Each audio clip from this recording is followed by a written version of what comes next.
ஓம் ஸ்ரீ குருபியோ நமக. ஓம் ஸ்ரீ மகா பெரியவா சரணம். காரடைய நோன்பு 2024 வருஷம் மார்ச் 14ஆம் தேதி வருது.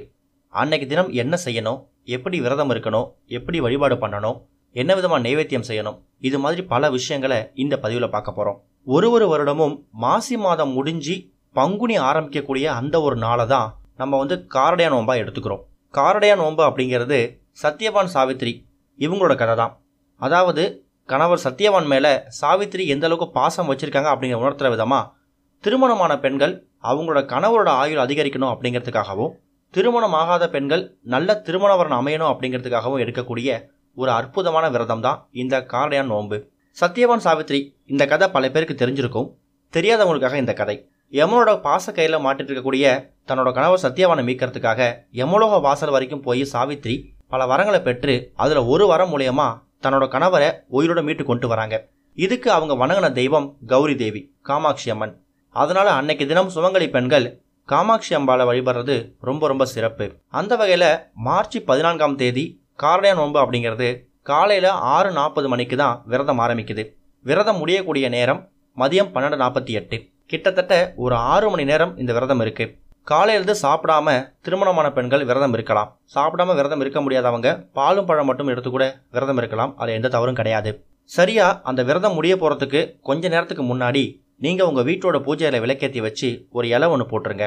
அந்த இலைக்கு முன்னாடி காமாட்சி அம்மன் போட்டோ, ஒருவேளை காமாட்சி அம்மன் போட்டோ இல்லைன்னா உங்க வீட்டில் என்ன அம்பாள் போட்டோ இருக்கோ அந்த அம்பாளுக்கு நீங்க இதை படைக்கலாம்.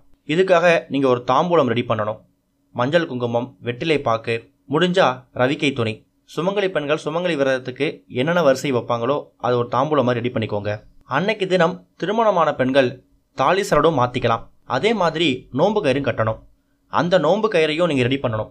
எந்த ஒரு தாலி கயிறை மாற்ற போறீங்களோ மாற்றக்கூடிய புது கயிறில் பூ முடிஞ்சு அதையும் அந்த இலை மேலே வச்சுடுங்க. அடுத்ததா வெள்ளை நூலை மஞ்சளை நினச்சிங்கன்னா நோன்பு கயிறாக மாறிடும். அதுலேயும் பூ முடிஞ்சு அதையும் அந்த இலை மேலே வச்சுட்டு அம்பாளுக்கு பிரார்த்தனை பண்ணி அந்த நேரத்தில் நீங்கள் கார அடை செய்யணும். அதுதான் காரடையா நோன்பு.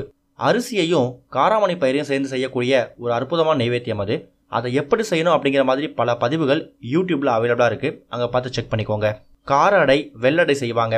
அதை விட முக்கியமாக நீங்கள் இலையில ஒரு நைவேத்தியத்தை வச்சே ஆகணும். அது என்னன்னா உருகாத வெண்ணெய்.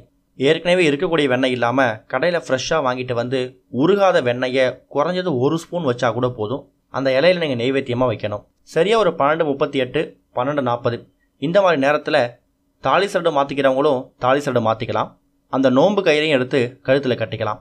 இந்த நோன்பு எடுக்கிற பழக்கம் இல்லாதவங்க, இந்த விரதம் இருக்கிறதுக்கு யோசிக்கிறவங்க தாராளமாக அவங்க வீட்டில் எப்பவும் போல் அம்பாளை கும்பிட்டுட்டு பக்கத்தில் இருக்கக்கூடிய ஏதாவது ஒரு அம்பாள் கோவிலுக்கு போயிட்டு தரிசனம் பண்ணிட்டு வாங்க.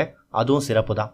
அதனால் மார்ச் 14ஆம் தேதி காலையில் 6:40க்கு ஆரம்பிக்கக்கூடிய இந்த காரடைய நோன்பு மதியம் 12:48 வரைக்கும் இருக்குது. சரியாக ஒரு 12:40, 12:46 இந்த நேரத்தில் தாலி சரடும் மாற்றிக்கலாம். அம்பாளுக்கு நைவேத்தியம் வச்சு படைச்சிட்டு அந்த நோன்பு கறி கழுத்தில் கட்டிக்கலாம். ஓம் ஸ்ரீ குருபியோ நமக. ஓம் ஸ்ரீ மகா பெரியவா சரணம்.